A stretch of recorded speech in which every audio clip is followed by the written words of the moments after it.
Today I've got a wonderful short story for you.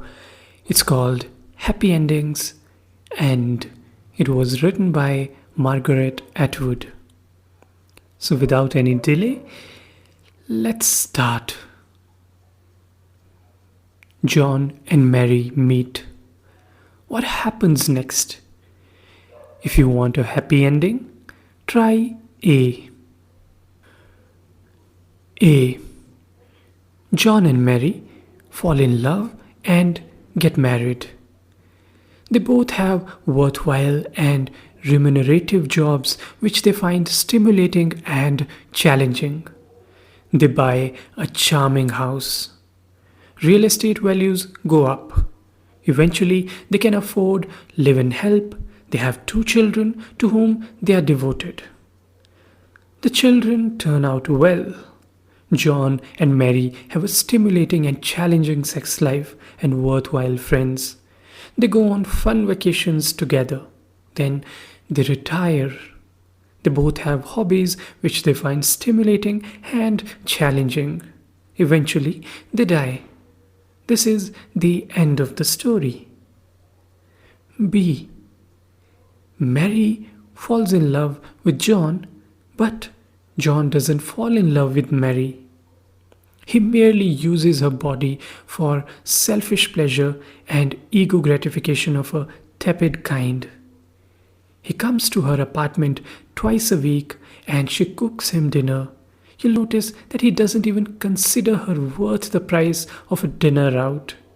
And after he's eaten the dinner, he fucks her, and after that he falls asleep while she does the dishes, so he won't think she's untidy having all those dirty dishes lying around, and puts on fresh lipstick so she'll look good when he wakes up. But when he wakes up, he doesn't even notice. He puts on his socks and shorts and pants and shirt, his tie and shoes, the reverse order from the one in which he took them off. He doesn't take off Mary's clothes. She takes them off herself. She acts as if she's dying for it every time. Not because she likes sex exactly. She doesn't. But she wants John to think she does. Because if they do it often, surely he'll get used to her. He'll come to depend on her and they'll get married. But John goes out the door with hardly so much as a good night, and 3 days later he turns up at 6 o'clock and they do the whole thing over and over again. Mary gets run down. Crying is bad for your face. Everyone knows that. And so does Mary. But she cannot stop. People at work notice. Her friends tell her John is a rat, a pig, a dog. He isn't good enough for her, but she cannot believe it. Inside John, she thinks, is another John who is much nicer. This is the other John that will emerge like a butterfly from cocoon, a jack from a box, a pit from a prune, if the first John is only squeezed enough. One evening, John complains about the food. He has never complained about the food before. Mary is hurt. Her friends tell her they've seen him in a restaurant with another woman whose name is Madge. It's not even Madge that finally gets to Mary. It's the restaurant. John has never taken Mary to a restaurant. Mary collects all the sleeping pills and aspirins she can find and takes them in a half a bottle of sherry. You can see what kind of a woman she is by the fact that it's not even whiskey. She leaves a note for John. She hopes he will discover her and get her to the hospital in time and repent, and then they can get married. But this fails to happen and she dies. John marries Madge and everything continues as in A. C. John, who is an older man, falls in love with Mary, and Mary, who is only 22, feels sorry for him because she's worried about his hair falling out.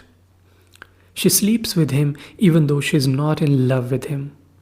She met him at work.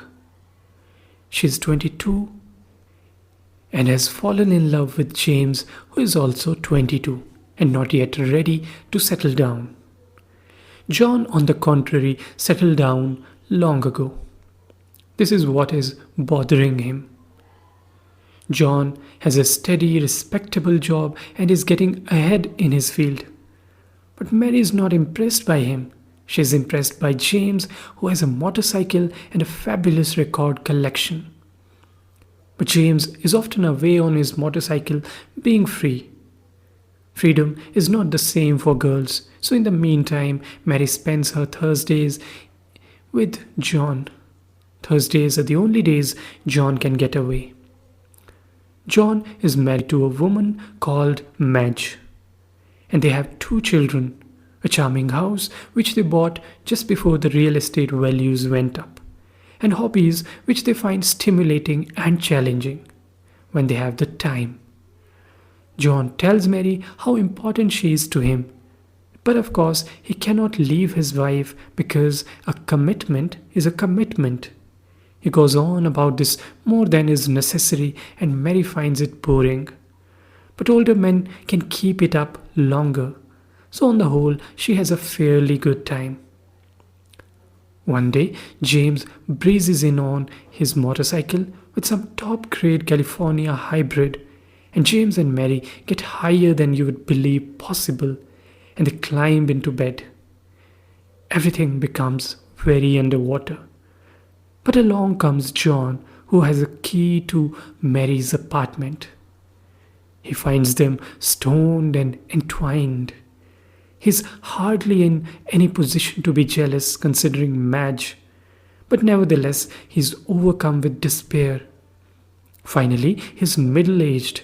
In 2 years he'll be bald as an egg, and he cannot stand it. He purchases a handgun, saying he needs it for a target practice, and shoots the 2 of them and himself. His wife Madge, after a suitable period of mourning, marries an understanding man called Fred, and everything continues as in A, but under different names. D. Fred and Madge have no problems. They get along exceptionally well and are good at working out any little difficulties that may arise. But their charming house is by the seashore, and one day a giant tidal wave approaches. Real estate values go down. The rest of the story is about what caused the tidal wave and how they escape from it. They do, though thousands drown, but Fred and Madge are virtuous and lucky. Finally, on high ground, they clasp each other, wet and dripping and grateful, and continue as in A.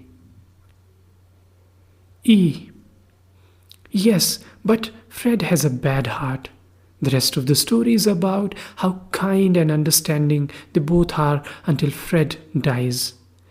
Then Madge devotes herself to charity until the end of A. If you like, it can be Madge, Cancer, guilty and confused, and bird watching. F. If you think this is all too bourgeoisie, make John a revolutionary and Mary a counter-espionage agent and see how far that gets you. Remember, this is Canada. You'll end up with A. Though in between you may get a lustful brawling saga of passionate involvement, a chronicle of our times sort of. You'll have to face it. The endings are the same however you slice it. Don't be deluded by any other endings. They are all fake, either deliberately fake with malicious intent to deceive, or just motivated by excessive optimism, if not by downright sentimentality. The only authentic ending is the one provided here. John and Mary die. John and Mary die. John and Mary die. So much for endings. Beginnings are always more fun. True connoisseurs, however, are known to favor the stretch in between, since it's the hardest to do anything with. That's about all that can be said for plots, which anyway are just one thing after another. A what and a what and a what. Now try how and why.